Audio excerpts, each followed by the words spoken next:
Hi guys, welcome to the newest Movie Nights podcast focusing on the monthly television that we're going to be watching. My name is Ben. My name's Nick. That's the natural flow of it. Is that like I thought you were going to say something else. I mean, you were covering it. Yeah, so we're really excited to get started. I think right off the top, we should... I think talk about these streaming services because there were a ton of them that debuted in November. So we've got right at the top of November, we had Apple TV Plus. Mm-hmm. There was Disney Plus that happened in the middle of the month. And I'm not sure when these are coming up, but there's also HBO Max, NBC's Peacock. Very excited for Peacock. which is anyone else here ready for Peacock? It's so funny to me. And then there's going to be a Discovery/BBC service and BET Plus, which I believe also is already up and running. So many now. Yeah, and it's insane. In addition to like Netflix, Hulu, Amazon Prime, CBS All Access, I don't understand the difference between all the HBO ones. Honestly, I know HBO Go. Yeah. That's it. Because they've got like HBO Go, HBO Now, and now HBO Max. So I know HBO Go has everything that they air television-wise, and they have a bunch of their movies on it, but HBO Now I have no idea, and HBO Max I also have no idea. That's the new one, right? Yeah. I don't know when it's supposed to be debuting, but I was just like, I don't even remember which one I used to watch Game of Thrones. I think I just used HBO Go. I think that might have been what I used. Yeah, that's what I used for all that stuff. But yeah, so like what I've been thinking about is at what point does it get to be too many? Because there's so many now that people are paying for individually. It's almost like it's becoming sort of a bastardized version of cable, essentially. Like people are putting together my wine. Putting together their own cable packages, essentially. And I mean, even if you're paying for most, if not all of these, it's still going to be cheaper than a regular cable package. Well, I think that's the purpose of it. Is you're getting this sort of a la carte TV where you can pick the channels specifically that you want or anything like that. But also with any cable subscription, you get access to a lot of it. So like my family has DirecTV, so I get access to like Stars. I can go on to FX Now, AMC, BBC. I can just log into that, and it's just all there. Gotcha.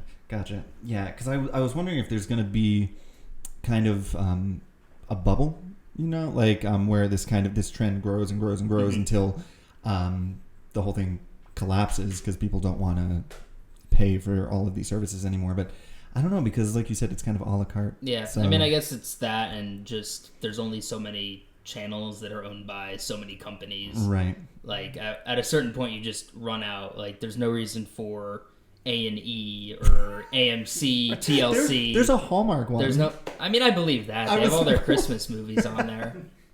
But I mean, my mom would probably pay for that if I'm being honest. Yeah. But it's only a matter of time before Disney owns it all anyway. So I mean, don't they own like half of it at this point? Yeah, it's insane. But that's just something that I've been thinking about a lot lately. There's just so many, but because I know I subscribe to a lot of these. I'm probably gonna drop Apple TV Plus. Because I didn't like the shows on it. No? No. I didn't get it. I didn't really have an interest in that, I'll be honest. Yeah. Well, since I mentioned it, why don't we do a quick rundown of that stuff? Yeah, go through it. I don't really know. I know that there was like a show with Steve Carell and Jennifer Aniston. Yes, and then the one about Emily Dickinson. Yes. That's all I know about Apple and Plus, I'll be honest. The Steve Carell one is the one that actually, it's like the only one that I like. Yeah. So when they dropped it, there were 3 episodes of C up with Jason Momoa. There were 3 episodes of For All Mankind and 3 episodes of The Morning Show. And there was the whole season of Dickinson. They did the whole season. Yeah, they dropped the whole season of that one. And honestly, I was excited for that one too.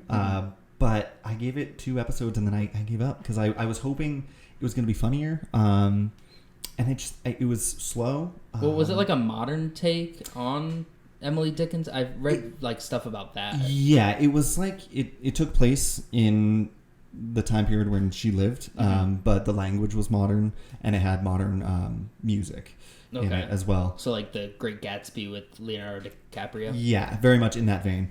And it was, I don't know, I was just disappointed because, I mean, like, Jane Krakowski, Is she the one from 30 Rock? Yes. Okay. Yes. She's in that show? Adored her. Yes, she plays Emily Dickinson's mom. Okay. And I was just like, what? They didn't use her right. It just, I don't know.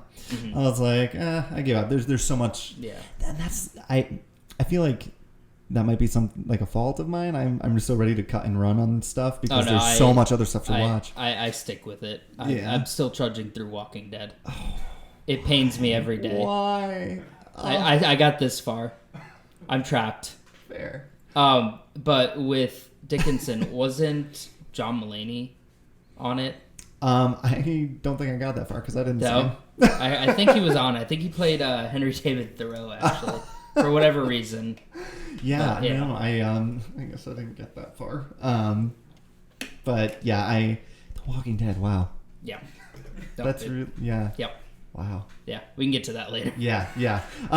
So some of the other shows, for me, it was beautifully shot. Beautiful. It was shot out in the Pacific Northwest, so like Oregon and everything, and it was gorgeous. But that's the Jason Momoa one. Yes, yeah. And the kind of the premise is that society's gone blind, every person. And I'm not sure how far in the future it is, but it's pretty far in the future to where society is completely adapted. And my biggest issue with it was the lack of character development. None of the characters really showed any growth. I watched the first 3 episodes when they dropped them, but I decided to stop after that because there wasn't a lot of growth, but also it asked for ever so slightly too much suspension of disbelief for me. Okay. I couldn't get past entire society of people who couldn't see building these structures, and it just, I don't know. There were some logical leaps that I don't know. I couldn't.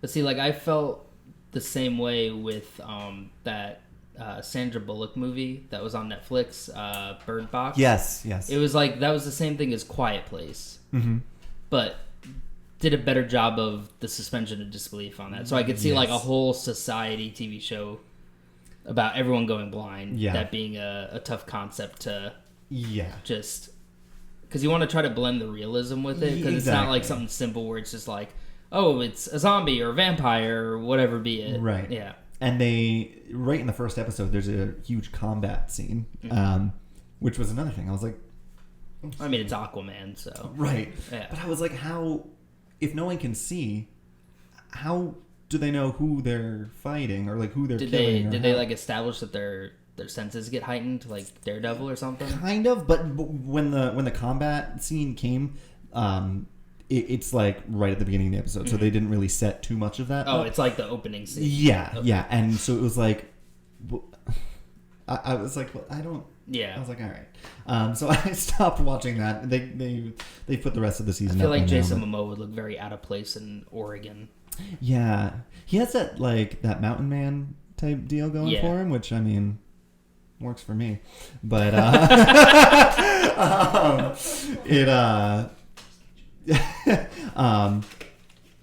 I don't know. I couldn't really get too far into it. And then For All Mankind, to be honest, I watched one episode. What is that one? So the premise of that is essentially, what if Russia won the space race? What if they landed on the moon before the U.S. did? And I don't know. It kind of reminded me of like an alternate history type thing, kind of like Man in the High Castle. Except not as interesting. Was there anyone like attached to it big, like, or is it just kind of a thing that they tossed up on there? I feel like I recognize I can't remember the actor's name, but the lead man. Can't remember his name. What was it called? I can look it up. For All Mankind. For All Mankind? Yeah. Yeah, as I'm sitting at a computer. I'm like, no, you're good. Joel Kinnaman. Yes. Okay. Yes, yeah. Yeah, I know him. He was in House of Cards there for a bit. Yes. That's where I know him from. Okay. Yeah, he's a good actor. Yes. But I don't know. For me, it just wasn't a strong enough concept to pull me in, to draw me in. Mm-hmm. And like I said, there's so much other stuff that I'm watching. I'm like, all right, tapping out. Yeah, next. I'm done. But then I got to the morning show. It was actually the last one that I tried out of all of them.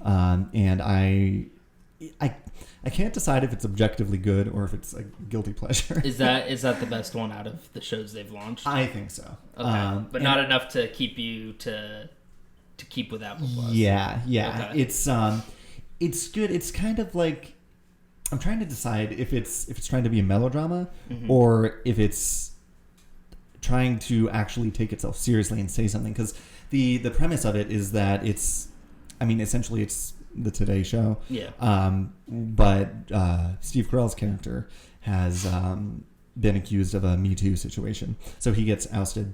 And then it's kind of about how he's dealing with it, how his co-anchor, who is Jennifer Aniston, which it's so good to see her again. Like I just love her. But it's how she's dealing with it. And then there's another character, Reese Witherspoon's character. Oh, she's in it? Yeah. Oh, I didn't which know that. I love. And this show is no Big Little Lies, but it's that was her HBO show, right? Yes. Okay, so I didn't good. actually watch that. No. So good. And this new season, Meryl Streep was in it. And, it was so Meryl, good. they got Meryl Streep for it? For Big Little Lies, yeah. Jeez. Yeah. And she's actually nominated for a Golden Globe. Oh, She's really good. But yeah, the morning show, it's great. One of my favorite things is that Billy, is it Crudup or Crudup? I'm not sure how to say it. Regardless, he plays a producer on the show. Okay. And I swear to God, it's like he just took a massive rip of cocaine and was just like, let's do it. Like he has this chaotic energy that is just infectious. And it's every time he's on camera, like he looks like he just is like just smiling through the whole thing. Even if it's like a dramatic scene, I'm like, what? So given that like it's more serious on Steve Carell's storyline, is it dramatic Steve Carell, or does he manage to kind of be funny somehow? Given that it's definitely it's dramatic, but he they're kind of taking advantage of the fact that he is that very that comfortable, likable type guy, because it gives it an interesting vantage point for the show where they're saying, oh yeah, he looks like he's this nice, likable guy, but did he actually do this? And they so far have kind of left it up to the viewer to decide. We've heard a couple people's points of views about what occurred. Yeah. But then there was also a scene where he spoke with a character that Martin Short was playing. Martin Short's in it? Yeah, he just made a cameo. I might have to get Apple. Yeah. I love Martin Short. He was in one scene. He plays a Hollywood director that Steve Carell's character is having a drink with after he's been ousted. And they're talking about this new movement. And Steve Carell says that there's kind of this, there's been two stages of it. I almost knocked my wine over. And Martin Short's character is like, what are you saying? Because Martin Short is sitting there talking about these women that he took advantage of and everything. And Steve Carell's like, yeah, well, there's kind of been two movements of the Me Too situation. Like there's guys like you who actually did stuff. Yeah. And then there's guys like me who didn't. So it's... You're kind of like, do I laugh at this? Exactly. Is this supposed to be like a teachable moment? Yeah. Or what's... And it's like... Did he actually not do anything? It's I guess the hard thing is too, they got two really likable actors doing it. Right. And so it kind of gives you more of a feeling of creepiness too. Yeah. It's like can I like him after this still? Yeah. Exactly. And then it brings into the whole separation of art from the artist, and it's really very good. And I love Jennifer Aniston. I think she's working with a script that is not the best. But she's Jennifer Aniston, so she's... Yeah, but I mean, has she really been relevant lately? She has... I mean, what has she done? Rom-coms. Yeah. Oh, great. Check her out in Adam Sandler's new movie. Oh no. But... Oscar-nominated Adam Sandler. But I do love her in this show. Yeah. They're giving her more... To do, yeah, exactly. Even if some of her... Does she have range, though? She sang. Or is she I mean, I know that doesn't equate to range, but Steve Carell sang on The Office. So true. Yeah. Is she playing like the same character she always plays, and it's just like it works for her now? I don't know. It's because she is showing like these a strong face to like America on the TV show and everything. But then they do have her in moments of like breaking down because her marriage is also falling apart, and so she is kind of showing us levels. Excuse me. But like I was saying, the script is kind of hindering her a little bit, but. You know, we'll see where it goes. I think the season's almost over. I think Apple Plus was just kind of like everyone's like, "What? No one asked for this. Why is it happening?" Yeah, and the other thing about Apple TV Plus is that I feel like they really are considering themselves like this is prestige TV. Like they want to be HBO, and it's just they haven't found that formula. I mean, yet. didn't they announce it after Disney Plus? So they kind of stole the whole Plus concept. Yeah. Yeah, I think so it just kind of seems like a very obvious ripoff of like, oh crap, Disney. But I mean, that's just them double dipping. They own Apple, right? Like, right, and it is so funny. And they're competing with themselves. Yeah, and it's so funny because seeing every scene in Apple TV Plus shows, like they're all on Apple devices and everything. Yeah. I'm just like. I mean, obviously, it makes sense, but it's just one of those things that reminds you. It's gonna fail, and they're gonna toss them onto Disney Plus. Yeah. One of the other ones I didn't write it down. Servant also started. Is that the M. Night Shyamalan one? I've heard about that. Is it good? It is. Again, I only watched the first episode, and I know I should give things more of a chance, but there's so much that I want to watch that I was like, it was one of those things where I was like, oh, this seems like it's trying to be creepy and weird for the sake of being creepy and weird, and rather than just letting it. What am I trying to say? Rather than just letting it be what it is. Yeah. It was trying to telegraph. Oh, we're gonna get weird. Yeah. Which is also something I felt about C. There was this scene where a woman considered the queen. She was praying, but also like explicitly masturbating, and I was like, Ladies and gentlemen, this is where you get your X-rated warning on the episode of the show here.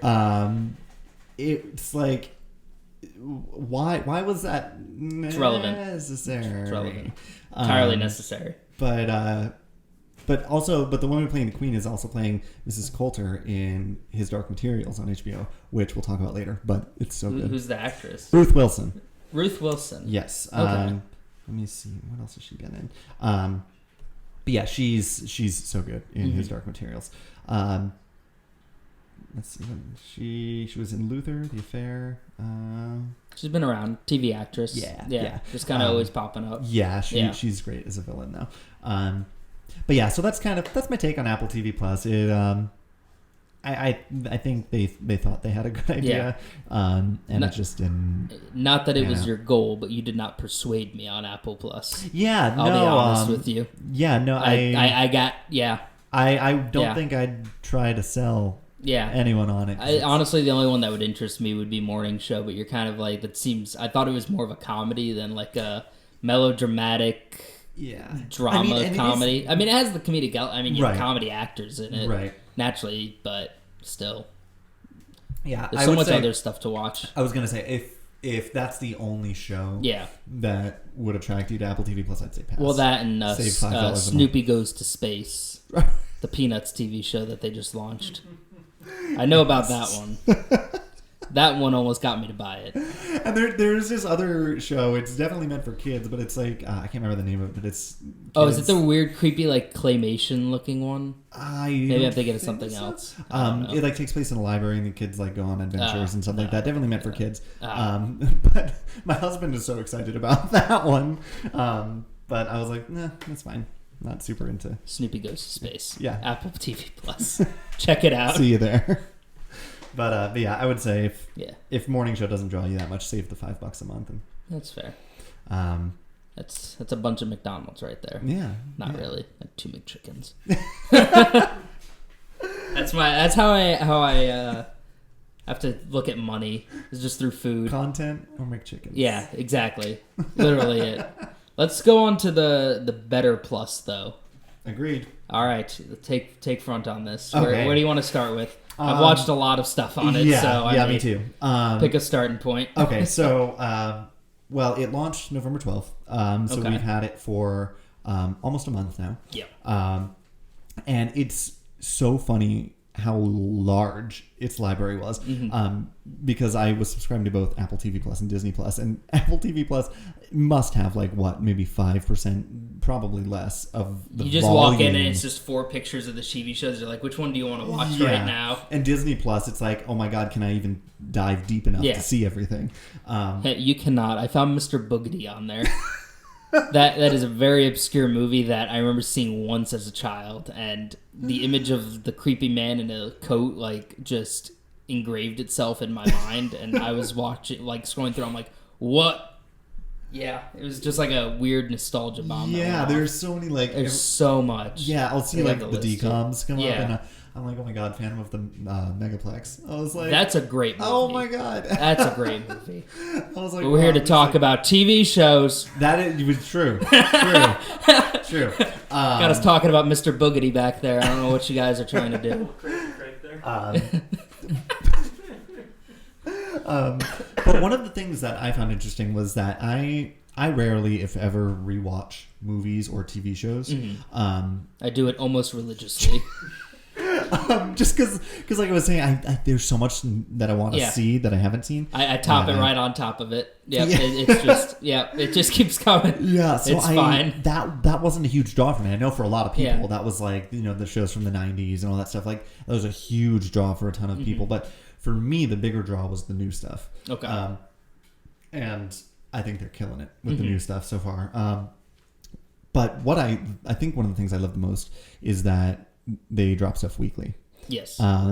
Because it allows everyone to kind of live in that episode for the week. You can talk about it and everything, and then move on the next Friday. The fact that they're all half hour long is fantastic too. Yes. It's not a lot of commitment. Exactly. Yeah, the more I watch it, the more I'm like, I kind of wish more shows did this. It's not an hour is a long. I wouldn't be surprised if Netflix started doing it. Yeah, and it's great. With The Mandalorian, which I am loving. Yeah, but fantastic. The action and everything. Yep. It's great that they pack it into 30 minutes and you're done. Yes. It's I love that. I love that. But speaking of Mandalorian, do you want to dive into that? Yep, let's go. Let's do it. All right. I'll start. The Mandalorian, what are we, 4 episodes in now? 5 episodes in? Sorry. 4 good episodes in. Yeah, I was going to say it's 4 good episodes in and then one that happened. Yep. But, I support Jon Favreau and everything he does, and more importantly, I support Pedro Pascal and everything that he does. So I'm kind of biased on that front. But what are your thoughts on it? I'm loving it so far. Sorry, I just lost my notes. There we are. I think it really, really makes the leap, from the big screen to small screen. That's what's so weird about it, is just having a movie quality 30-minute TV show that's based on iconic property. Exactly. And I mean, it stands up, almost equally to the movies, because a lot of times, even with Agents of S.H.I.E.L.D., the effects are good because they have a pretty good budget, but you can still tell they didn't have the budget that the movies had. But Mandalorian, you can't tell the difference. No, it's really so good. sleek, and it's. I like that they went practical with a lot of stuff too, yes. like the spoiler alert, Baby Yoda. That's all allegedly a practical puppet. It's a puppet. Yeah. I was reading an article, I can't remember where, but they were saying they were talking about going digital in there. I remember the guy who plays the client in the first episode, and I think comes back in the third, Werner Herzog. Yes. Yeah. I remember seeing him on a red carpet talking about it. He's like, it's heartbreakingly beautiful. It's like, what are you talking about? It's a puppet. He's like, I saw it on set and I almost cried. I don't know why he's Irish, but that's what he is now. What's been your favorite episode so far? My favorite thing so far has absolutely been the first half of episode 2. Okay. Because they did such great storytelling without a single word of dialogue, I think, for the first 12 minutes. Yeah, it was of a that good chunk episode. of it, yeah. Yeah, and it reminded me of, in the style of Samurai Jack, or even a couple episodes of the old 2D animated Clone Wars show. And it was amazing storytelling, and they didn't even have to say a word. I mean, one of the strongest characters so far is Nick Nolte's character. I don't honestly, I feel bad I don't remember his name, but just the I have spoken. Yeah, that guy. Yeah, that guy's good. Yeah, I was hoping. I hope he comes back. Yeah, I was hoping he was going to go. He's just going to be on the journey with him. Yeah, and Taika Waititi as the suicidal robot in the beginning. Yeah, that was Taika Waititi. It was Taika Waititi. Oh my god, I didn't know that. He's directing the finale, I think, as well. Oh, okay. Yeah, how many more episodes are we getting? I think it's 8 the first season. Okay. Yeah, okay. So probably about 3 more. Okay. Is that math? Yeah. Math. But yeah, that robot. Yeah. I think my favorite episode has been probably episode 4, which was actually directed by Bryce Dallas Howard. I remember seeing that. I was like, oh, okay. Yeah. When your dad directs Solo, you get to direct an episode of The Mandalorian. Yeah. I'm just kidding. She's a very talented actress who's fully capable of doing it on her own. I thought she did a phenomenal job. I honestly, off the top of my head, don't know if she's directed before anything, but if that was her first thing that she's directed, then it was absolutely phenomenal. And like I said, it is absolutely my favorite episode so far, just the storytelling wise. And my producers are trying to say something. Short films. She's made short films. Short films. Okay. I have not. Sorry. So Bryce Dallas Howard has directed short films before, but I haven't seen any of them. I'll be honest. But I thought she knocked it out of the park with this episode. I thought the cinematography was really well done, and there was a clear direction to the episode, and it was really intimate story, even though it was probably one of their more global, just scale wise. The whole concept of the walker in there and the village, and there was just a lot of moving parts that were stitched together perfectly. One of the most interesting things I found about that episode was it's something we don't get a lot of, and I guess you could call it lore, about the trooper or the ex-trooper, I guess. Because I'm not sure if she was Imperial or... I do not remember, I'll be honest. Gina Carano's character, though. Yes, yeah, that's what I'm talking about. I think that's a cool part that we don't really get to see of Star Wars a lot, even though I know we have Finn in the newest Star Wars movies. It's not quite the same, I don't think. There's a lot of like world building, but not a lot of lore building. Yeah, because it's kind of like the lore's already established. Exactly. So now they're just producing Baby Yoda memes. Is basically the show's a meme factory. Yeah, and something that's so wild to me is how unprepared they were with merchandise. Yeah. It's just wild. They had to have known. I mean, it's supply and demand. Yeah. They're going to wait and build up a log of people wanting it, and then they're going to sell out instantly, and they can say, oh, we sold out of all the Baby Yoda merch. And it's like, yeah, because everyone wanted it. Right. Yeah. What I was thinking is that, I know a lot of times leaks will come from, like, toys that are being prepared and stuff. I know there was a lot of stuff that leaked from Endgame, from the toy sets, like Hulk and all that. But I was wondering if maybe that was something that Disney was watching out for. I mean, you're going to get like Funko Pops and all that stuff. Does one exist of Baby Yoda yet? It's happening. They're going to have a regular one and like a 10-inch like big one. Yes. So, yeah, but they'll probably be exclusive somewhere to drive up the price because they know everyone's going to want Baby Yoda. So why wouldn't they make a profit? Because they don't have 2 streaming services out right now. Right. And 3 actually. Hulu. Yeah. Amusement parks worldwide. Yeah, nothing. Yeah, multi-billion-dollar franchises. Really strapped for cash. So, in terms of tie-in to the bigger universe, do you think this is going to lend itself at all to future films, specifically Rise of Skywalker? Or I don't know. Actually, I'm very curious to see. I feel like they may subtly tie the shows together. Like, I know that they're going to have a Obi-Wan Kenobi show coming out with Ewan McGregor returning. Yes. So I'm very excited about that. He was the best thing about the prequels. Absolutely. So the fact that he's coming back, so I'm curious if they sort of tie that and the Mandalorian in together somehow, or just kind of give you a weird time frame. But we'll see. Well, actually, it wouldn't, because that would be before timelines. Yeah.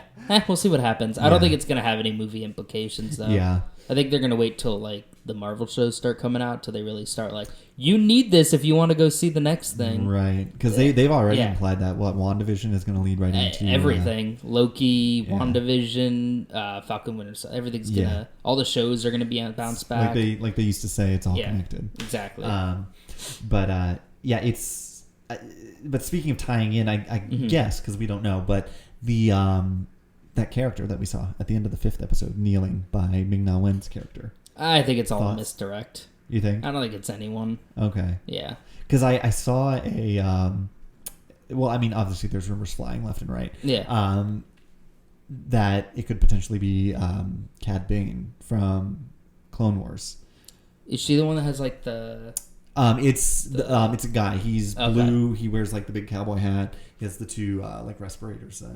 Okay, I think I haven't watched hunter. Clone Wars, but I've seen like the clips. And... Yeah, and he's a bounty hunter, so I was like, that would make sense, and that'd be cool. So cool to see a live. Yeah, would make. And I know that episode was directed by the showrunner of Clone Wars, so maybe he's like just kind of sneaking it in there. Oh, yeah, that would be incredible. Yeah. I guess we'll see this week what happens, what comes from it. We're getting toward the end of that one. Yes, yeah, man, Disney Plus. The fact that they drop everything on Fridays makes my weekends hell. You just got to binge through it. And especially, like, December is just an insane month for me. So, like, I'm behind on all of those shows right now. Except for Mandalorian. I made time to watch that one. Naturally. I mean, that's the most important one. Of course. Well, actually, false. The most important show on Disney Plus is Forky Asks a Question. I don't know.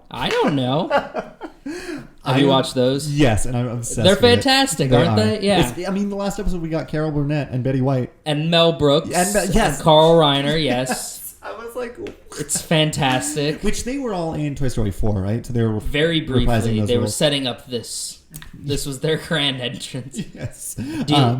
I've liked it so far. So have I. They're 3 minutes. They're quick. Exactly. Yeah. And I think that is where its strength lies. Because I loved Forky in Toy Story 4. But I think his shtick, his shtick and his comedic power comes from short doses of him. So I think if they would have done any longer form thing with him, it would have become very grating very quickly. Do you think they're going to get... Because they've had a character pretty much in each episode. Like they had Wallace Shawn as Rex in it. Had former James Bond actor Timothy Dalton not as Mr. Pricklepants, which is very upsetting to me.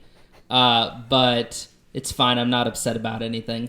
But do you think they're going to get like Tim Allen back as Buzz? Do you think they're going to get Tom Hanks as Woody? I wouldn't be surprised. I think that might be the finale, is they'll get him, Yeah, I would not be surprised because I think Disney definitely has that pull to just call someone up and... Come do it. Just record on your phone and send it over to us and it via seems text like, message. Yeah, it seems like they kind of have people on tap. I mean, like...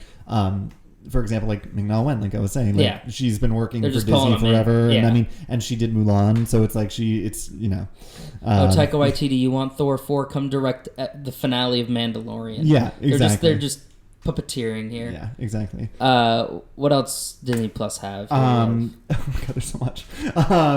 My favorite thing on Disney Plus, I love The Mandalorian. Yeah, but my favorite thing that I've watched so far is the Imagineering story. I haven't watched that. It is so good. Yeah, it's too busy watching Forky Ask a Question over and over. But it's great, and it's documentary style. And I believe Angela Bassett does the narration, which is really cool. Okay. But it's just the story of the creation of the parks. So of course Disneyland out in California and then Disney World. Yeah.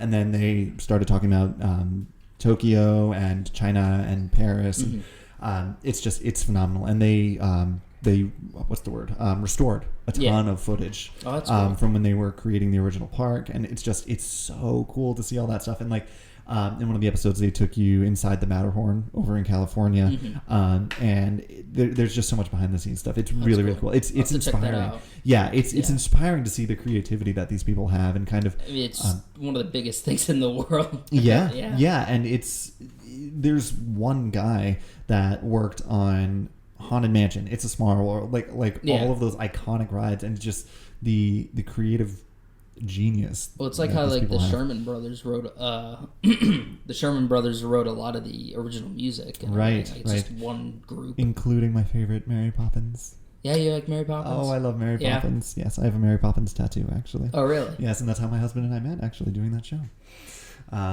That's so cute. It's adorable. But it's it's crazy. These people are creative geniuses, and it's really cool to get to see them at work, and creating these parks that, being in Orlando, we've known just as part of our culture. Right around the corner. Exactly. So it's kind of cool to see how that was created. One of the other shows on Disney Plus that I'm loving is The World According to Jeff Goldblum. Well, Jeff Goldblum's just a perfect human being. He is a perfect gentleman, but he's also the most bizarre person. I love the show. I don't have an interest in anything that's going on other than just watching it. Right. Yeah, I feel the same. Because I'm not interested in the type of show that it is, where it's like they kind of pick one thing, one topic, and explain. I kind of like that format. Really? Yeah. So do you like Adam Ruins Everything, that type of thing? Have you seen it? It got really political there in the end. It kind of turned me off of it. Yeah. But Chef's Table, I like, where it's just one episode is focused on something. Yeah. That's usually not my go-to, but he's such a magnetic person that it's fascinating to get to watch him explore these different things. He has such a kind of a wonder at exploring the world that you can't help but be. My favorite thing is when he meets someone new, when he does the whole let me drink you in for a minute, and he sits back and takes his glass. Yeah. Oh, yes. Look at you, you're an interesting specimen. Yeah, I love when he'll be talking and just kind of rambling, and he'll just break into a little verse of a song real quick and then come back, and it's just, my favorite thing so far is, did you see the episode about ice cream? Yes. When there's 5 minutes of him just in an empty parking lot eating an ice cream sandwich, and he's just I'm thinking springtime. Springtime, yes, I'm a child, and oh, it's fantastic. He's such I feel like he's the stereotype of what you would imagine an actor to be. Yeah, he's but the thing is how much of it is an act? Right. I think he's actually like that. Yeah, I think it's just him. But it's can you imagine being his wife and just right home with him? Which is funny because his wife was featured briefly in the last episode, and I was that he really is that's just his family. He's just like that. Just on. Yeah. One of the things in the tattoo episode, when that man let him do part of his tattoo, I was like, he's just we're bonded now. Yeah, I was like, I'm a part of you. Yeah, which also that tattoo was fantastic. The shirtless Jeff Goldblum with the raptor head. Velociraptor head. Yeah. Excellent. Quality tattoo. I love his rating system too. Do you give that 10 out of 10 Goldblum? Yes. Oh, hey now. Yes. And when the guy quoted him, I think at the was it at the denim factory? Or no, it was at where they grow the crickets for the barbecue episode. He's like, "Did you just quote me in Jurassic Park?" And the guy did it so deadpan too. Yeah. He was just well, this is a laboratory. It's yeah. My favorite is when he can't read someone, or they're too over the top even for him, and he's yeah. I don't know what to think of you. Yeah, he's just it's like I said, it's not the type of show that I usually like to watch, but he is just. He's just a gravitating host. He just sells it so well. He has the gravitas of it. Exactly. Hopefully I used that word correctly. I think you did. Yeah, that sounds about right. Yeah, someone will correct us if they're not gonna know. And then there is, of course, High School Musical, the musical. The series. The greatest title in existence. It is. I went to Disney Trivia, and there was a team called High School Musical, the trivia team. And I was like, they should win right now. My favorite is, I do advertising stuff, so I love the ads for the Disney Plus shows, but they had one that ran on Twitter for High School Musical, the series, where they did hashtag HM. They did the first line. I'm not going to try to picture it visually in my head here, but it's great. Now that we've established that, that's what it is from now on. Because we're not writing out High School Musical, the series on every tweet and promotion on it. It was very well done. I thought that was a good ad for it. Yeah, and I love the whole concept of the show, because I remember I heard about it. And my immediate reaction was, that's the most convoluted concept for a show that I cannot wait to watch. And it worked. It does. It's so fantastic. And I'm watching it thinking, this is Glee with the Disney IP and done well. Out of all the shows that they've launched that's the one that knows exactly what it is. Yes. And it leans into it so well. Like, they know, like, what they're doing is really weird. Yes. And they're just, like, going all in on it. Honestly, the best character is the teacher. Oh, my God. She's yes. Miss Jam. Yeah. Yes. And I believe the whole thing about her being in High School Musical, the movie, I think that's true. Now, don't quote me on that, but I think she actually was a dancer. Really? In the movie.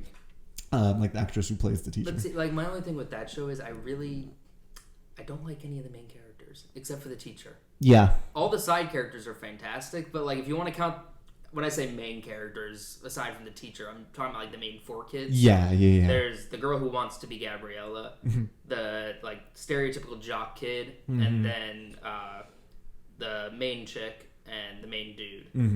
And honestly, like out of those, the main dude who's playing Troy, I think he's the best character. And like, I think he has the most interesting story so far with his arc, home life. Yeah, that was a great episode. They handled that well, and it's just like I don't really care about the other characters yet. Yeah, it's like but they're not positioning it like he's the main character, right? Which is, I think, where the issue is. They're trying to make it an ensemble, but it's not thriving as an ensemble. Right, and I've really liked the musical features that they've had so far, except for in the past episode, the most recent one. They're singing in the alleyway. Yeah, it goes into the prom. To me, that was like, okay, this is Disney Channel. This is not what it didn't feel like the rest of the show, you know? See, I didn't even really like any of the other. The only really number that stuck out was the one where the girl playing Gabrielle. I'm really bad with character names. Was it Nini? Nini. Yeah. Yes, Nini is playing piano. Okay. And she has that piano song. That was fantastic. Yes. The other ones, no. If you asked me to name like what the musical numbers were in each, I probably could not do it. Yeah, I loved I can't remember the character's name, but EJ's cousin, the girl. The song the that redheaded one. Yes. Yeah. Who sang the song that they supposedly wrote for Miss Darbus in the show? Which, by the way, you cannot add or subtract anything from an established stage musical when you perform it. That is a trope on TV and in movies that drives me nuts. Yeah. You cannot change intellectual property. I don't really know anything about musical theater, I'll be honest. Drives me nuts. My musical theater knowledge comes from High School Musical 1, High School Musical 2, High School Musical 3, and High School Musical, the musical series. Ooh, was there a High School Musical 4? No. Was there? No? Okay, I got it right then. Yes, nice. yes. Yeah, I love those movies. That was part of what sparked my interest in getting into theater, even though all 3 of those movies have the same plot. Oop. But right, before we move on, though, do you think that they get, because in the show, High School Musical is a movie in that world, which means that like the actors would be Zac Efron, Ashley Tisdale, Vanessa Hudgens, the other people in the movies. Do you think they get any of them to cameo at any point? Well, I know for a fact that the guy who played Ryan is going to be cameoing. Is that the one who played Sharpay's brother? Yes. Yeah. Okay. Lucas. Or not brother. Was it a brother? Yeah, brother. Yeah. Lucas. I don't know how to say his last name. It's spelled Grabeel, I think. I don't know if it's Grabiel or Grabiel. Sharpay's brother. Yeah. The one who was gay, but they would never say it. Fair. But speaking of which, that's something that I love. The last episode? Yes, about High School Musical, the musical, the series, because they were so afraid to just say it about Ryan in the movies, but in the most recent episode, they had that romance between those 2 boys, and it just... Grabel. Thank you. Lucas Grabel. But I am so happy that they're having that representation there, because that's been something Disney has... They've always almost made it. Almost made it. Like on Good Luck Charlie, they had a character that had 2 moms. And then on Andy Mack, which was another... that was the one with the kid from Shazam, right? Yes, yeah. They had a character, I think it was him, a gay character on the show, and but this is the most kind of explicit's not the right word because it wasn't explicit, but should have been. I'll say it. High School Musical, the musical, the series, rated R. High School Musical, the gay porn. Finally, we get an accurate title. The movie everyone wants. But I'm really, really happy to see that representation. Do you think that they may? I don't want to use retcon because that's not the right word. But do you think that the actor who played the character of Ryan will make a comment that basically like is solidifying the fact that the character was gay? Like when because in the show they're portraying in the High School Musical, the series, the show that they're doing, they made Sharpay and Ryan, right? Didn't they gender swap Sharpay? Yes. So it's So do you think he's gonna make like finally they can say it or something like that? Offhanded comment where it's like kind of looking back now you're like, okay, he was playing the character. Yeah, I would love for that to happen, and and it definitely seems like they're leaning more towards, I guess, allowing that is the right word. Being featuring that sort of thing. So I wouldn't be surprised. I think that is, and it seems like the type of show that would do something like that because they're so meta about stuff. Yeah. So I wouldn't be surprised, and it would please me to no end if they did. Like if they're dancing at the prom, and I'm like sitting there sobbing. Yeah. Honestly, I think the best joke though out of the whole show so far was in the first episode, and it's probably the most cringy joke in it. But when the drama teacher's doing the speech at the rally, and she's like, as a triggered millennial, and it does like the camera pan to the kid doing like, I thought that was the funniest thing. And like I know like jokes like that are usually very cringy, but they played it off like they knew it was cringy and they did it anyway. It's the respect that they actually did it. Yeah, and I think like you said before, the fact that it just knows exactly what it is and it is so settled in itself really just sells it. Yeah. And it makes it incredible. Absolutely. So I think now that we've covered those two big streaming services, why don't we do like a quick rundown of other stuff we've been watching real quick? Yeah. So quick little overview. Yeah, sure. So what else have you been watching this month? Oh man, hold on. Let me get my list out. Because it's gonna get sad, folks. It is going to get sad. And I remember I looked back at the hours that I spent watching TV, and that those are some statistics that I didn't need to see. Yeah, exactly. I'm just like over here, like. All right. Trying to seduce me. All right. I'll go through some of the quick ones that I don't think really need a big, in-depth overview of. I'll just do like a quick go through the ones that don't really need a lot of in-depth conversation, then we'll go into those after. New season of Family Guy, Bob's Burgers, South Park, Saturday Night Live, keeping up with. Arrested Development had their season recently that was kind of disappointing. The Ranch on Netflix with Ashton Kutcher, that's one of those shows I started and just got like, I'm committed at this point. My husband loves that show. Yeah, it's fine. It's fine. Seth MacFarlane's Star Trek ripoff, The Orville, which is actually really good in its second season, which really shocked me. Schitt's Creek is great as always. Future Man on Hulu. That was a really good one with... That's Josh Hutcherson, right? Josh Hutcherson. Okay. Yep, that one's a good one. It's produced by Seth Rogen, who's a really good producer. Big Mouth. John Mulaney, got to support him. F is for Family. Bill Burr's one of my favorite stand-up comedians. Okay. So he has an animated show on Netflix. I've heard of it. I've never seen it. It's very good. It is very funny. AP Bio, which got canceled, and I think actually Hulu picked it up for a new season. Oh, okay. So that'll be coming out soon. The Goldbergs, going back to that. I'm watching Modern Family. They're in their last season. Only have a few episodes left on that. I think it's about time. I think that show's reached its... It's still good, but it's like it's time. Yeah, that's one of those shows that I haven't kept up with consistently, but everything I've watched like through the years, it's been consistently funny. It's very consistent. Although, I have to say the Goldbergs, it's different stylistically. And I would say like probably pound for pound Modern Family is funnier. but I audibly laugh at least once in the Goldbergs each episode. Is that it's set in the 70s? Yeah. Okay. 80s. 80s. Yeah. 80s. Okay. But it's like Modern Family. I watch. I'm like, all right, that's funny. Like, yeah. That's funny. But then like Goldbergs has at least one moment where I audibly. So it's like kind of hard to judge off of that. Atypical on Netflix. I've not watched that, but I've heard. Good. Someone mentioned it to me today. I don't like Jennifer Jason Leigh, but you get past that.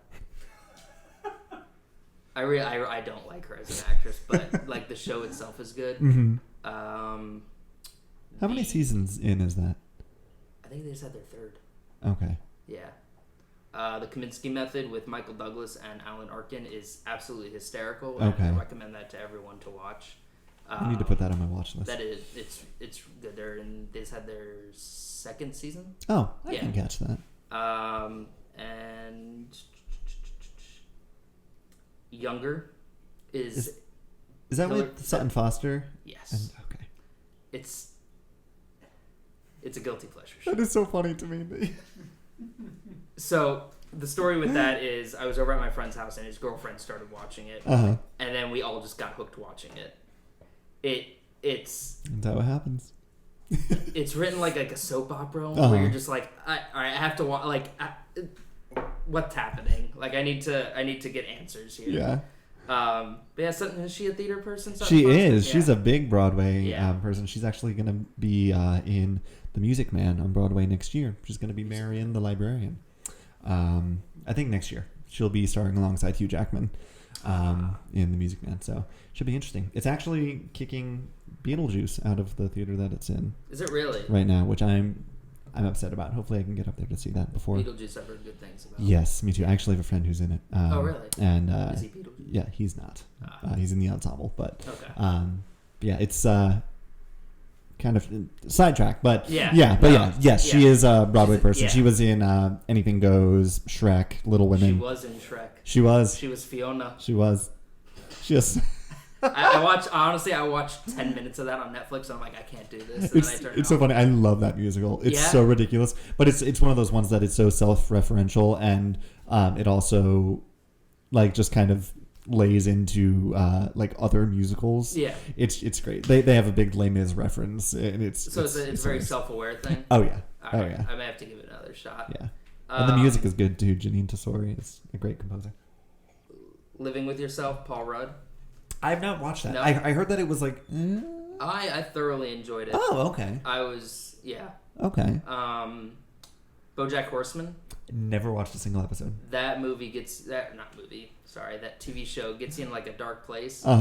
Just like, oof, this is rough to watch, but it's so good. I will. Go ahead. Yeah, it just handles really deep topics very well. I will say, I know there's an episode or a scene where there's a character who has a balloon that says, instead of like it's a boy or it's a girl, it says it's a tumor. And when my husband was diagnosed with cancer, he's okay now. Please yes. Yeah, he's fine now. He's fine. But one of our friends brought a balloon that said it's a boy, and he had crossed out that and wrote tumor on it. And the nurse came and she was like, I mean, sometimes you need to like just dismiss with humor. Yeah, but that's about my extent of BoJack Horseman knowledge. Sorry for laughing. No, please. That'll get a chuckle at anyone. Yeah. They had a TV show, What We Do in the Shadows, based off the Taika Waititi movie. That's hysterical. I need to watch it. I highly recommend that. I've actually rewatched a few episodes. That's how much I enjoy it. Yeah. But also, I love that movie. And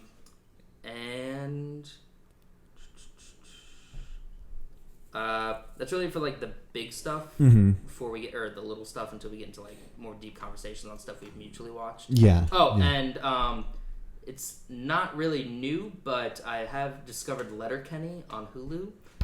I'm about 2 seasons into it, and it's fantastic. I'm a big fan of it. What does he say at the end of that cold open from the very first episode? He's like, but sure as God's... It's a hard life picking stones and pulling teeth, but sure as God's got sandals, it beats fighting dudes with treasure trails. It's fantastic. Distributing some free literature. Mix a batch. I'd say 8 to 10, you're a fucking animal. You heard me. It's such a good show. Oh my god. Yeah, that's really it until we get into like the big stuff that was the talking points of the year. Yeah, cool. What about you? So I was some of the shows that are still ongoing. They're reaching the end of their seasons, but Castle Rock on Hulu is one. It is the Stephen King show, basically. Okay, That's where it takes place in his universe. And I am loving this new season. It's bringing in factors from last season, but it's also bringing in stuff like from Salem's Lot. Mm-hmm. So with the Marston House and stuff like that. It's the season's going a little sideways. And it's kind of losing the whole Annie Wilkes like misery plot a little bit. But what's her name? Lizzie Kaplan, which I think the last thing I saw her in was Mean Girls. But she played Janice in Mean Girls. She was in the interview with Seth Rogen and James.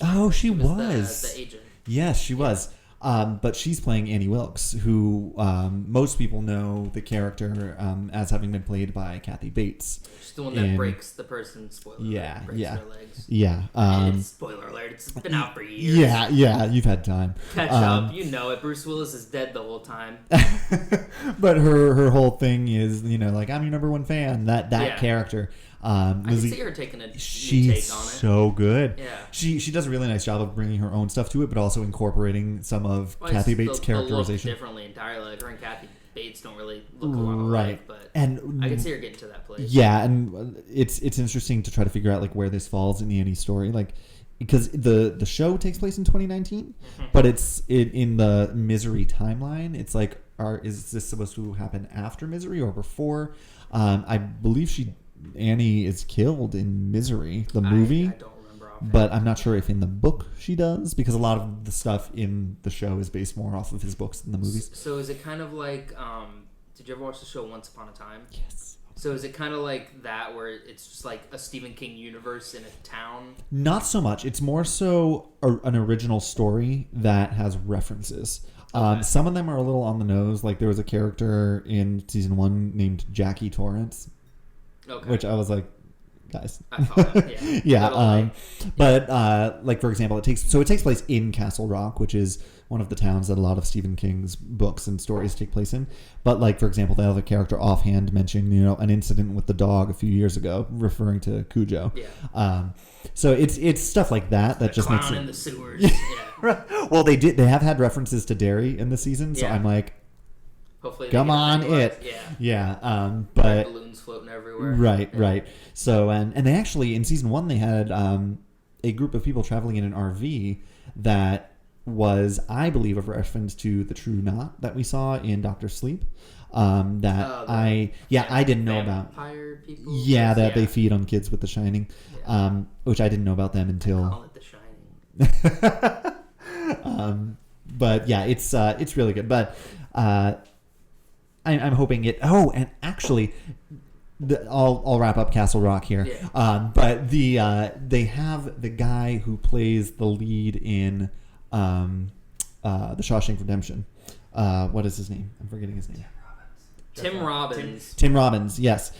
Tim Robbins. He he is obviously much older now, and so he's playing Pop Merrill, who is a character from some of Stephen King's other books. Oh, that's cool. And it's really cool to see him in a different Stephen King role. But yeah, so anyway, I'm also watching Watchmen on HBO, which if you are not watching it, you should be. Who watches The Watchmen? Yeah, me. It's so good. So that's a weird, that's a deep cut to Batman v Superman. It was just because Zack Snyder directed the original Watchmen, during a scene there's like a Latin thing written on a wall. Mm-hmm. It basically just says who watches The Watchmen. Does it really? Yeah, and I actually haven't seen the original Watchmen nor the show. Okay. So like that's just always my go-to with that. It's just like, who watches The Watchmen? And I know it has no correlation with anything in the show. It's no lore of any sort. But yeah. But go on, sorry. No, yeah. It's so good. So the concept of it is that the show takes place predominantly in 2019. Okay. And it's mostly in Tulsa, Oklahoma. And it's a timeline, however. Superhero movies are right. set. It's kind of like okay. But it takes place in a timeline where the events of the original Watchmen story happened. So it's really interesting, and there's just some things that are like off that you don't really notice at first, but like I didn't even notice till someone pointed out there's no internet and there's no cell phones in this universe. Okay. And it's really cool, and they bring in bits from Watchmen, like Ozymandias is in there, which Jeremy Irons is just. Jeremy Irons is in it. Yes, and he plays an older Adrian Veidt, who is Ozymandias. Was he in the movie? Yes. It's correlated with the movie. Yes. And spoiler alert, if you have not seen Watchmen, Ozymandias is the villain. Okay. So he is. He's so good. He's so good. I don't want to get into spoilers because I know it was the most recent episode, but I saw what was revealed in the most recent episode. Yes. And yes. I guess speaking for the people who have watched it that are listening, what are your thoughts on that as vague as possible? Was that well deserved? Yeah, I'm glad that. How do I say this? Because I saw a photo of it and I'm like, that doesn't look good. I don't like how this most recent episode ended. Okay. I'm glad that they have that character because it was one of those things where it's like he has to be. Did they like when you look back on it? Does it add up, or is it just like it does? And the way they kind of explored his journey through the events of the show as we know them so far was really pretty fascinating. Okay. And oh my gosh, what is her name? Regina King has she plays the lead in the show. Oh, Regina King's the lead in it. Yes, yeah, she's great. She plays another masked vigilante called Sister Night. But she has, I think, one of my favorite lines in the entire show in this episode, and I can't really say what it is because it'll give away.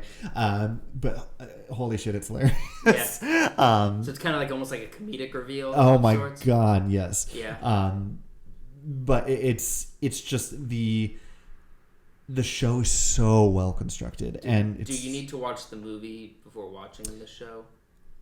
I think it would be helpful because that was my hesitation with starting it. Yeah, I don't think it's totally necessary, because the things that you need to know are explained, albeit not in very much detail, but they're the kind of what you need to know is given to you. But it's definitely, having watched the movie and read the original graphic novel, it informs the viewer a lot.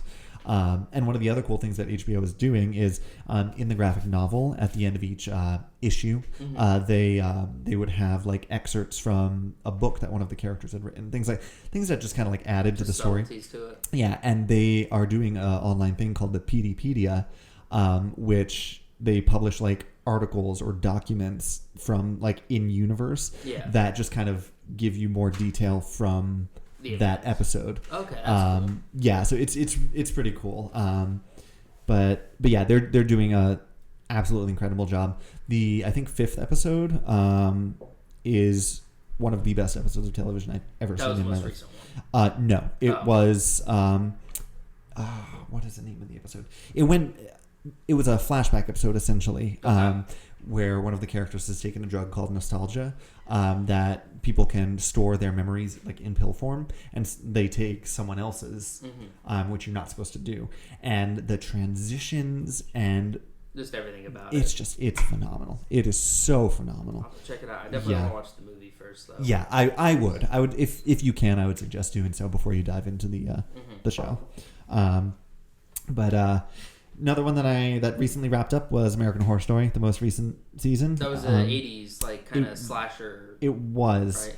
Gotta say, AHS is. I haven't watched any of it. It's losing me. Not gonna lie, it's one of those things where it's like Glee, where I really liked it in the. I mean, ironically, it's also Ryan Murphy, but I loved it in the beginning. But it's just. Season 1, season 2 were both actually pretty legitimately scary, and that was part of what I loved about them. Season 3 got a little campy, and granted, season 3 is my favorite coven. I love that, but it was also still pretty scary. But they started leaning into camp and gore, and now the show is just camp, sex, and gore. That's all it is, and I while there's an audience for everything, Yeah. I miss when it used to be. It used to have genuine horror elements, and I miss that. But I continue to watch it because even though that is true, it still continues to reinvent itself, and so it is different every season. One of my favorites was Roanoke, which I think was season 6. And the whole thing was shot like documentary style, but then mid-season there's a twist. I won't give it away, but it's so cool. It's so cool. But this past season was it was all right. Lackluster. I made the note. It's all camp, sex, gore, and whatever white twink Ryan Murphy ensnared that year. That's what American Horror Story has become. One of the characters does look like George Michael, though. That's a fantastic review. Yeah. It's all sex, drugs, and rock and roll, kids. Stay in school. And I'll maintain my my thesis that Ryan Murphy is the worst closer working in television. It always starts hard-hitting questions today. It always starts out strong and then just goes off the rails midway through. You just can't finish it. Yeah. So, but yeah, enough said about that. Sorry, I'm trying to speed through these. Will and Grace. If I have to watch Deborah Messing fight back a smile while delivering a joke that's not even funny, I will combust. So I've stopped watching it. I like Sean Hayes though. I haven't watched Will and I. Grace, but I know Sean Hayes. Yeah, and he's funny, but I don't Eric know. McCormick's good too. I did a show a while back called Perception. That was really good. And Nick Offerman's wife. Sponsored content. Yes, and I do love. Yeah, and I do love her. Unfortunately, her character, it's just become kind of one note, like with the voice, and then the joke is that it's like she's the nanny. It's Fran Drescher. Yeah, and the voice. Yeah, and the joke is just she's a rich conservative woman who insults the way Grace looks. Yeah, it's just I don't know. I've never been a fan of sitcoms either. Yeah, I've never been a huge fan of sitcoms either. So I just kind of. But I am a fan of RuPaul's Drag Race. Okay. And we are, including All-Stars seasons, I think we're 14 seasons in the U.S. edition. I'll be honest, I have never watched an episode of RuPaul's Drag Race. It's so good. You probably could have guessed that. You probably could have guessed that I have. But what I will say real quick is that "Call Me Mother" by RuPaul is one of the greatest songs ever written. Giggity, giggity. Yep. Exactly. That's a fantastic. That's a banger. Yes. Yes. Continue. So they just started a UK version of the show this year, and it is my favorite season of Drag Race that I've seen. I think since season 6. It's just. The U.S. version has become very overproduced, so you can feel the pressure on the girls to fight and create conflict, and it's not about the show anymore. Yeah, and it's all about the drama. People are winning things undeservedly, and it's all politics. Exactly. And I want to watch my drag competition without political intrigue and violence. Exactly.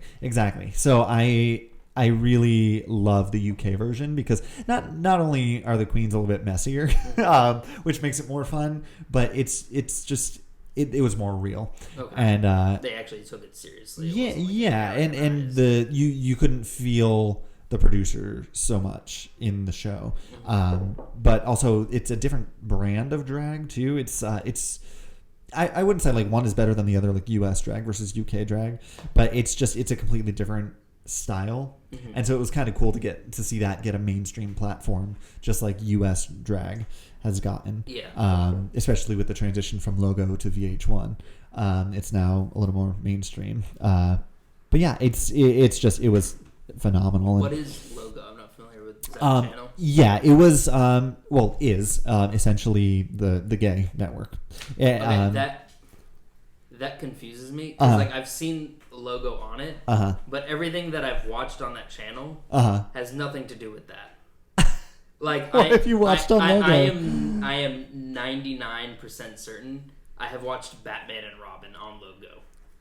like I said, do with that the gay info channel. what you will. But, Yeah, but it's usually still, it's like Drag Race, Golden Girls, and Batman and Robin. Exactly. But now VH1 bought the Drag Race franchise, so now it all airs on VH1, which is super exciting because it's going mainstream. But we'll talk about that. It's on my top 10 list of the decade. Tune in January. Yeah. Excuse me. So HBO also is airing an adaptation of his Dark Materials, the book series by Philip Pullman. And it is by far superior to the adaptation from years ago with Nicole Kidman. Nicole Kidman could do no wrong. Yeah, that is true. And it wasn't her fault. The movie just wasn't good. Same thing with Batman Forever. When I can find the moment to talk about Batman Forever, I will. But of course. Nicole Kidman, great in it. Yeah, it's just, I think the story and the plot lends itself a little bit more to a serialized storytelling format than shoving it all into a 2-hour movie. Yeah. So it's really exciting, and I can't wait to see where it goes. And of course, it looks great because HBO has the budget to really. Are you familiar with like the premise behind it? Yeah, it's like time travel or something. No. Nope, So not, it's no, I am not. Kids, this be a lesson to never lie and try to act like you know something, because now you just get embarrassed. Continue. So it takes place in a world where people's souls essentially live outside of their bodies in the form of an animal, and they're called demons. Like the lobster. Don't they turn into the animals in the lobster? Oh yeah, that's right. Kids, don't try to engage in intellectual conversation about spirituality and animals. I do love that movie though. Brother Bear, is that a better? No. I think he turns into the bear in that one too, doesn't he? Yeah, but it's a spirit animal. Yeah. All right, I'm gonna stop interrupting you. I clearly don't know what I'm talking about. It's fine. But it's really interesting, and they're called demons, but it's spelled like the fancy way, like Demon. Yeah. But kids to a certain age, I think like 12 or whatever the coming of age is, their demons can shapeshift into different animals, and then once you come of age, it settles into a certain form. Sorry? I said okay. Oh, sorry. I just said what kind. I was like, no. It depends. A polar bear? Yeah. But it's a really cool concept.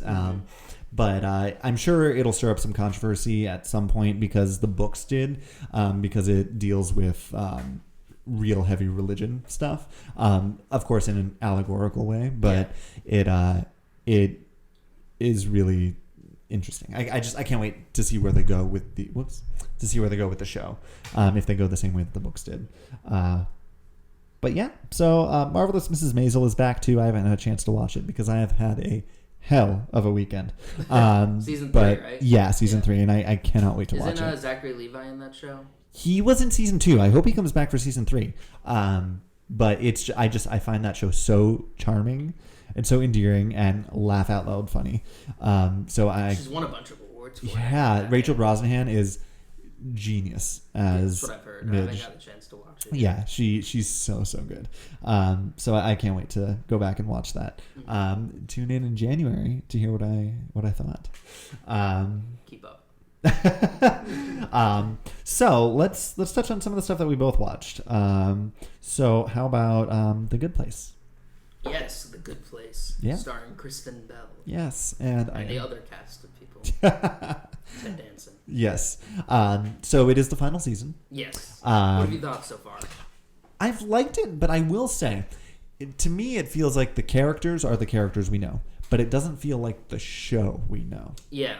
No, I agree. I mean? I feel like it might be their weakest season. Yeah. I just hope they tie everything up in a nice bow and send it off. It kind of, to me, felt like they were dragging the experiment on a little bit too long. Yeah. I feel like they got kind of stumbled over their feet, didn't know really which way to go with anything. Yeah. Which is unfortunate because you'd think with the situation they're in where they're choosing to end it, instead of getting canceled, you would think that the story would be a little more concise. Like you'd figure they would know exactly where they wanted to go with it. But I don't know. It's been a couple weeks since we have an episode, hasn't it? I think they took a little mid-season. They're on a hiatus. Yeah. Okay. But yeah, I'm hoping it finishes out strong. One of my favorite things from that show has been Darcy Carden as Janet. Janet, yeah. Oh my God. See, I like Sheedy. I think Sheedy's really funny. Yes, he is great. And but, Jason. Yes, from Jacksonville. Any chance to make a dig at Jacksonville is always funny. Move on. But I just adore Darcy Carden. Actually, she and Abby Jacobson from Broad City are going to be doing a TV show version of A League of Their Own. Really? Which I cannot wait for. Those two, I could see that. Yeah. Very, very easily. Yeah. And I love Darcy Carden in Good Place, and I loved Broad City. That was one of my favorite shows. So I am really excited to see where they go with that. But The Good Place, back to The Good Place. Yeah. One of my favorite things about that show is that it is... Pardon me. One of my favorite things about that show is that it's so philosophical. Yeah. And it's such a deep thought show in a 20-minute format. Yeah. Like, it's great. And have you listened to the Good Place podcast that they do? I've not. I actually did not know that was a thing. Yeah, it's official, and they have the actors from the show on it sometimes. Oh, that's and cool. Yeah, and it's great, and they usually address some kind of philosophical concept that they tackled in that episode. And so it's really an interesting listen, and it kind of deepens the experience with the show. Yeah, yeah. Listen. But yeah, I'm hoping they finish it out strong, because I think it's been a really excellent show. And I hope it doesn't kind of putter out, you know? Yeah, no, I hope they take the time to do it right. Yeah. Another show I watched was Silicon Valley, which actually, as we were filming this, ended yesterday. So that was the series finale, 6 seasons. Wow. How'd you feel? It was, it was good. They did the typical finale thing of, like, a documentary is being made about what they did. So it's like catching up with them 10 years later. And there's some flashbacks kind of mixed in with it, which is kind of like a typical, like, not a cop-out, but... Yeah, but it feels close. But it was, I guess, like, with the vibe of the show as a whole, it was fitting. Like, that is one where it actually made sense with it. But it was good. It was an hour long. Okay. Was that not the usual format? No, it was usually 30 minutes. It's a HBO show. Okay. So usually just 30 minutes. It was written, produced, and directed by the guy who did Office Space, the movie. Okay. Yeah.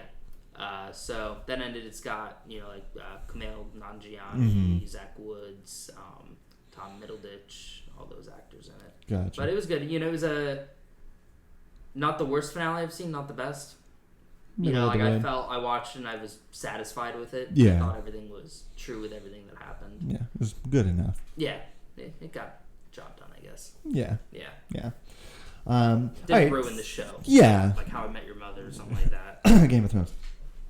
Seinfeld. Oh, even worse. So, one that we've both been watching that I know you've been particularly fond of this season is Rick and Morty. Absolutely. I love that show. Yeah. So the most recent episode, I believe, was one that you said is your favorite. The one, not the one that aired yesterday. Did one air yesterday? Ooh. Yeah, there was one yesterday. Did I'm you behind. not be prepared for this show? I'm behind. Unbelievable. I can't work with these. Sorry, I drove to and from Delray Beach yesterday. Ooh, I'm sorry. On 2 hours of sleep. Yeah, that's great. I love danger. It's my middle name. So what was it about the heist episode? So the heist episode was the third one. I've always had a love for heist movies, like the Ocean's movies, just stuff like that. And the fact that they were able to take those concepts and just perfectly satirize them. Yeah. Satirize, is that a word? I used it earlier, so Make I hope satire of the genre as a whole, and just kind of point out the ridiculousness of it and the layers they go to just like, it's a twist, but it's a twist within the twist, within the twist, within the... And it was just very... It's probably one of my favorites. I could see the argument that maybe some people might not like it, but I think it does a great job of encompassing their style and what Rick and Morty is at its core. Agreed. So, yeah. I definitely I loved that episode as well. I think one of the things that really so when I first started watching Rick and Morty, I was kind of passively watching it. I wasn't super into it at first, so I'd be doing other things around the house while it was on. But as I got more into it, I was like, oh my god, I need to like sit and pay attention to this show because it's really, really good. And the premiere of this season, I really loved because it reminded me like, oh my god, this show like actually looks at these concepts and like plays with some pretty dark stuff, like the thing with the death crystal with Morty. Like, you know, his reaction was a little over the top, but you can't say that that kind of thing wouldn't actually drive someone to do some crazy shit. And so they have some of these concepts that can go real dark real quick. But that's what I love about it, is that like sometimes they skirt that edge and then come back to comedy in the end. But yeah, the heist episode was definitely up there. What was the second episode? Which one was that? I'm trying to remember the crystals and then was it with his toilet? That one was alright. Yeah, it was kind of middle of the road for me. Yeah, that one was good from like I guess their, you know, the heist shows like their in-depth writing style. Yeah. How they can really dig into something. Yeah. And then the toilet episode was a good one because it was a simple concept that they were able to somehow make a whole elaborate storyline. Yeah. Was really well done at that. Yeah. I think my favorite line from the heist episode was when he was like, "Your booze mean nothing to me. I've seen what makes you cheer." Yeah, your booze mean nothing. I love that. That was great. But yeah, Lab coat rip off Doctor Strange. Complete rip off. Yes. So is it true that we're, I think, only getting what, 5 episodes? 5 episodes right now, and I think we'll get 5 in the spring half of next year or something. Okay. Like that. Okay. Probably like March, I would imagine. Yeah, because I remember hearing that. I was like, oh, Yeah. but you know, I know a lot goes into. They take a while to write. They like to do it right. Right, and I mean, if we keep getting episodes like the heist episode, exactly. you know, I'm more than happy to wait. I'd rather have the quality over the quantity. Exactly. I'm more than happy to wait. Exactly. So we anxiously await the next episode of that and the second half of the season. Yeah. But then the other one that we recently watched was an Amazon Prime original, I believe, right? The Boys. The Boys. Fantastic. Yeah. That was great. You know, I was worried because it seems like a lot of movies coming out now are within the superhero genre of like, they're superheroes, but they're not superheroes. Like, it's like, we're going to go dark with it. Right. And it's like, some genre all fatigue. right, yeah. It's like, all right, we're reaching here. It's all the same, like, okay, I guess. But The Boys was done phenomenally well. And I really loved the and I know it's based on an existing property, but I really liked the idea of like the commercialization of superheroes. Yeah, that was so fascinating to me. Yeah, they took a good concept. They took a good angle with it. Yeah, and it just some of the violence in it was ridiculous. I was watching the first episode, and my husband walks into the room right as what's his name? The fast guy, like the Flash ripoff. His name, something like that. Train. D-Train. Is running through the lead's girlfriend, and there's just blood everywhere. Just the slow motion. And my husband came in and was like, "What are you watching?" Yeah, he just kind of was like, and walked back out. Too tired for this. Yeah, but it was really well done, even though some of the violence was like really insanely shocking. And it had a good cast too. I like Carl Urban in it as Billy the Butcher. Yes. Simon Pegg showed up out of nowhere for a bit. He was good. Yeah, it's a great. It's very comic book like. Yeah. Which I love, and it because where you were saying it's kind of we're afraid we're going into that like, oh, I'm a gritty superhero type thing. Yeah. It did some of that, but it also had the splash page type thing with some of the violence and all that. It was more graphic novel than comic book. Exactly. But yeah, so I'm really excited. The trailer for season 2 just dropped. Yeah, it looks really good. I also like the Aquaman ripoff character. Yes. Oh my God, I'm Chase. Really bad with names. Yes. I can't remember his name either, but I know it's Chase Crawford, and like, man, Yeah, that poor dolphin. Oh, shit. That was honestly, that might be one of the funniest scenes in a TV show this year. I won't lie. I was almost in tears laughing at that. The slow motion, too. Of it all. Just looks at him. Yeah. Oh, man. But yeah, so that new season is dropping. It just said, what 2020, right? I don't think we got something like that. An air date. Yeah, definitely next year. Yeah. And I'm excited that, they're not waiting to get going with that because it's just phenomenal. You need more of it. Yeah. I think I might want to go back and read the comics now, or the graphic novels. I'm not sure what the formatting is of it. It'd be interesting to see what they kind of with. Because I was talking to a coworker of mine who said they were pretty faithful to it. So I'd like to see kind of where the plot goes and see if they stick to it. Yeah. Because I did that with The Walking Dead, and that just kind of went off the rails. I know you're still in on. I don't even know if I want to address that. No. It's happening. I watch it. That's my commentary. Hot take. I gave up, I think, maybe 2 seasons ago. I'm too committed at this point. Yeah, it was when they broke into the museum, whenever that was. There's a lot going on. I was watching it and I was like, you know what? I'm gonna free myself from this. They do that thing like where it's like they'll have a really good episode and you're like, and then they'll do something stupid and then you're just like, okay, all right, I'll see you next season. Let's try again. Yeah. And I'm just there. I'm fine wasting 16 hours a year on it. That's fine. Yeah, that's where I'm at. Yeah, and I feel that. There's just so much other stuff that my watch list is ridiculous. Like, there's all the stuff that we've talked about, but there's so much more that I can't wait to dive into. I just came across Deadwood, and I've never watched any of it. I believe it's an old HBO show. Okay. With what is his name? He's in American Gods. Can't remember his name. Ian McShane? Ian McShane, yes. And it's an older HBO show, so it's over and done with, but it's one that I want to take a look at because I've heard good things. And The Leftovers, another Damon Lindelof show. I've heard good things about that. Yeah. So I love what he's doing with Watchmen, so I'd like to go back and revisit that. But so yeah, there's a lot more to look forward here on our podcast. Yes, absolutely. Yeah, on our show. So make sure to come back in January on our next episode because we're going to be counting down our top 10 of the decade. Yeah, because we're at the end of the decade. Yeah, I don't like to think about that. It's just the end of the year, not the end of the decade. It's fine. It's fine. I'll handle it as it comes. Yeah. This is fine. Everything's fine. Yep. This is fine. So yeah, we'll see you guys again in January. See you in January. Thanks for tuning in. Yeah. And don't forget to subscribe to Movie Nights on YouTube, Nights_movie on Instagram and Twitter, and Movie Nights on Facebook. Catch you next time. Bye, guys.